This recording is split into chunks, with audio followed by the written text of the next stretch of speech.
This is the story of the little gnome who had to stay at home by Susan Perrow. Little gnome was confused. Why did he have to stay at home? Didn't everyone know how little gnomes love to roam? He couldn't go to gnome school. He couldn't play with his friends in the forest, and his friends couldn't visit him. Little gnome was stuck in his tree root home. At least he could look out his window through the rocks and the tree roots. He was surprised that there was so much to see. Little ants were scurrying by. Brightly colored beetles were climbing up and down the fallen leaves, and floppy-eared rabbits were hopping in and out their burrows. But even with all these things to watch, little gnome was growing impatient. Why did he have to keep on staying home? It didn't make any sense to him why he could not roam.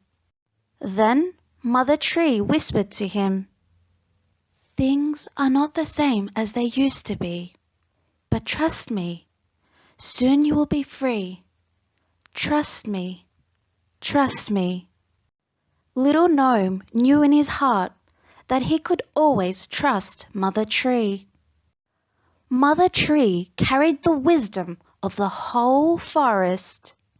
Mother Tree knew all about everything. The birds and the wind were her friends and messengers. They visited her every day, sharing the news of the big, wide world. Little gnome could hear when the birds came by. He could hear them singing high up in the branches of Mother Tree. Little gnome could see the wind was visiting. He could see the branches swaying this way and that. He sometimes had to close his window to keep out the leaves and dust stirred up by this busy friend. Every day Mother Tree continued to whisper to him, "Things are not the same as they used to be. But trust me, soon you will be free. Trust me, trust me." So little gnome had to trust, and little gnome had to wait.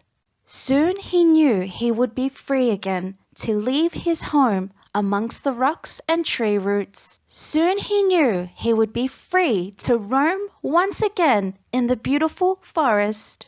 And while he waited, he was surprised how many things he could find to do in his cozy little tree root home.